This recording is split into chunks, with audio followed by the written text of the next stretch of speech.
মুসা আলাইহিস সালাম তার চাচাতো ভাই কারুনকে বললেন, হে ভাই কারুন, তুমি যাকাত প্রদান করো। আল্লাহ রাব্বুল আলামিন তোমাকে যাকাত প্রদান করার জন্য আদেশ দিয়েছেন, নির্দেশ দিয়েছেন।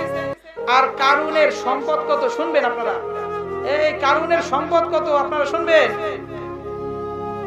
কারুনের সম্পদ এতগুলো ছিল যে দেখা গেছে তার সমুদ্রের ভিতরে জাহাজ ছিল, আপনার স্থলের ভিতরে আপনার বড় বড় যানবাহন ছিল। সেই সময় যানবাহন বলতে গাড়ি ঘোড়া ছিল না, উট ছিল। কি ছিল?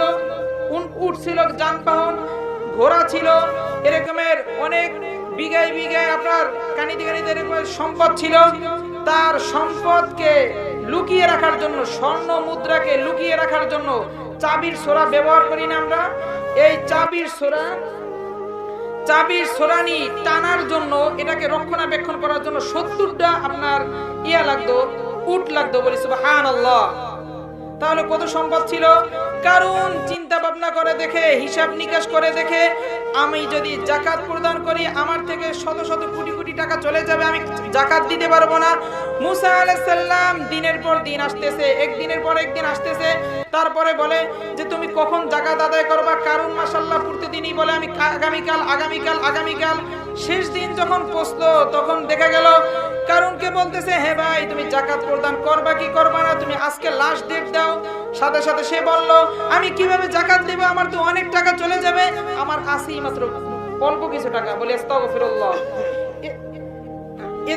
এত টাকা সম্পদ থাকা সত্ত্বেও তারপরে বলতেছে কি অল্প কিছু টাকা মুদ্রা আছে।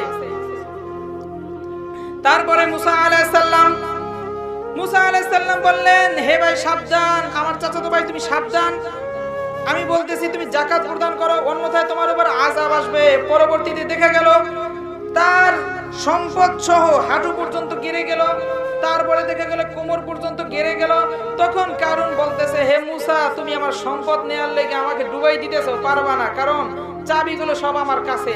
এই সিন্ধুক খোলার জন্য চাবি যথেষ্ট, চাবি আমার কাছে। তারপরে মুসা আলাইহিস সালাম বললেন, হে আল্লাহর দুশমন, তোর ব্যবস্থা আল্লাহ তাআলাই করব। পরবর্তীতে দেখা গেল নাক পর্যন্ত যখন চলে আসছে মাটি, তখন বলতেছে আমি মুসলমান। আমি কি মুসলমান? এই কারণে যাকাত দেয়া লাগবে কি লাগবে না? কৃপণতা করলে হবে? কার পূর্ণতা করলে হবে?